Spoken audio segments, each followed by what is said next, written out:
Kottarakkara film സൊസൈറ്റിയുടെ ആഭിമുഖ്യത്തിൽ ഹ്രസ്വ ചലച്ചിത്രോത്സവത്തിന് ഇന്ന് തിരിതെളിയുകയാണ്.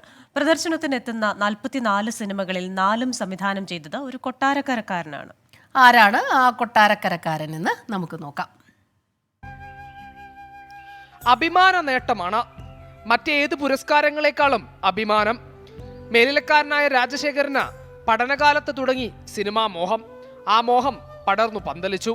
KG ജോർജ്, സിബി മലയിൽ, രാജസേനൻ തുടങ്ങിയ മലയാളത്തിലെ സൂപ്പർ ഹിറ്റ് സംവിധായകരുടെ സഹായിയായി. പിന്നീട് സിനിമയ്ക്ക് വേണ്ടിയായി ജീവിതം. ആദ്യ ഇരകളാണ് വർക്ക് ചെയ്യാൻ എനിക്ക് അവസരം തന്നത്.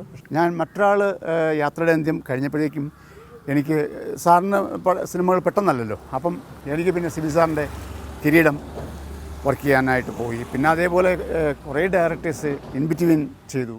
മേലില എന്ന കൊച്ചു ഗ്രാമത്തെ സിനിമാ ലോകത്തിന് പരിചയപ്പെടുത്തിയ ഒട്ടുമിക്ക ചിത്രങ്ങളിലും രാജശേഖരനും ചെറുതല്ലാത്ത പങ്കുണ്ട്.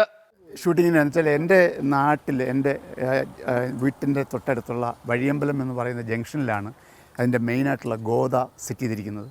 പിന്നെ പോസ്റ്റ് ഓഫീസ് എന്ന് പറയുന്നത് മുകേഷിൻ്റെ ശ്രീനിവാസിൻ്റെ ആ പോസ്റ്റ് ഓഫീസ് എന്ന് പറയുന്നത് എൻ്റെ അമ്മാവൻ തന്നെ പോസ്റ്റ് മാസ്റ്ററാണ് അവിടെ. അപ്പോൾ അമ്മാവൻ അങ്ങോട്ട് മാറി ഇരുന്നിട്ടാണ് ഇവരവിടെ ഇരുത്തുന്നത്. അപ്പം അവരുമായിട്ട് ഇതിൻ്റെ മൊത്തം കാര്യങ്ങളിൽ ഞാൻ ഭയങ്കര ക്ലോസ് ആയിരുന്നു. അപ്പൂട്ടൻ ആക്ച്വലി അവിടെ വരുന്നത് ഞാൻ കാരണമാണ്. കാരണം ഈ ലൊക്കേഷൻ പാലക്കാടാണ് ആദ്യം കണ്ടത്. എൻ്റെ പ്രൊഡ്യൂസറും ഡയറക്ടറും രാജസേനൻ ചേട്ടനും കല്ലീഡ് ശശി ചേട്ടനും ഒക്കെ ആയിട്ട് പാലക്കാടാണ് ലൊക്കേഷൻ കണ്ടത്. ആ ലൊക്കേഷൻ കണ്ട് അവർ ഏകദേശം ഒന്ന് മനസ്സിൽ ഒരു രൂപത്തിലെത്തി നിൽക്കുമ്പോഴാണ് ഞാൻ ഇങ്ങനെ ഒരു ലൊക്കേഷനെക്കുറിച്ച് പറയുന്നത്. കാരണം സ്ക്രിപ്റ്റ് ഞാൻ വായിച്ചപ്പം 100% നമ്മുടെ നാട്ടിൽ ചെയ്യാവുന്ന സിനിമയാണ്. താൻ കൂടി ഒരിക്കൽ ഭാഗമായിരുന്ന ചലച്ചിത്രോത്സവത്തിൽ തൻ്റെ 4 സിനിമകൾ പ്രദർശനത്തിനെത്തുന്നു. അതിലേറ്റവും സന്തോഷം ഗുരുനാഥനായ KG ജോർജിനൊപ്പം ചെയ്ത ചിത്രവും ഉണ്ടെന്നതാണ്. ഭാഷാപണ്ഡിതൻ ശൂരനാട് കുഞ്ഞൻപിള്ളയുടെ ജീവിതം പ്രമേയമാക്കിയ ഒരു സ്വർണ്ണ നാണയത്തിന്റെ കഥ. എന്താ നിന്റെ മുഖം വാടിയിരിക്കുന്നത്?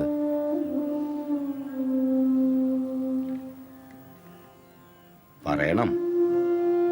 അച്ഛൻ സമ്മതിച്ചില്ല. ഗോൾഡൻ ട്രഷറി എന്ന പാശ്ചാത്യ കൃതിയുടെ ഒരു കോപ്പി വാങ്ങാനുള്ള താല്പര്യമായിരുന്നു കുട്ടിക്ക്. അച്ഛന്റെ മുന്നിൽ അവതരിപ്പിച്ച് പരാജയപ്പെട്ടതാണ്. വല്യച്ഛനോട് അവതരിപ്പിക്കാൻ താല്പര്യമുണ്ടായിട്ടല്ല, എന്നാലും ആ ശബ്ദത്തിന്റെ നിർബന്ധത്തിന് വഴങ്ങുകയായിരുന്നു. ഒരു സ്വർണ്ണനാണയത്തിൻ്റെ കഥ എന്ന ടൈറ്റിലിൽ ശൂരനാട് കുഞ്ഞൻപിള്ള സാറിൻ്റെ ഒരു ബയോഗ്രഫിയാണ്, അദ്ദേഹത്തിൻ്റെ ജീവചരിത്രമാണ്.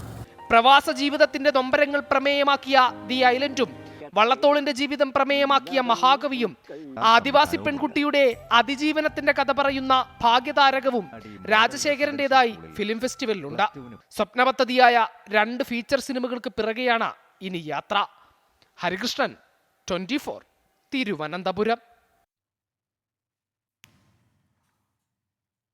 തീർച്ചയായിട്ടും നമ്മൾ ആഗ്രഹിക്കുന്ന ഒരു കാര്യമാണല്ലേ. നമ്മളിങ്ങനെ ചില ആളുകൾക്ക് കഥ എഴുതുന്നവർക്ക്, കവിത എഴുതുന്നവർക്ക് നമ്മുടെ കവിത അല്ലെങ്കിൽ കഥ അതൊരു പുസ്തകത്തിൽ അച്ചടിച്ച് വരുമ്പോൾ, അതുപോലെ സിനിമ ചെയ്യുന്നവർക്ക് ഇതുപോലെ ഫെസ്റ്റിവൽസിലൊക്കെ അവരുടെ ചിത്രം പ്രദർശിപ്പിക്കുമ്പോഴൊക്കെ വലിയ സന്തോഷമാണ്, അഭിമാനമാണ്.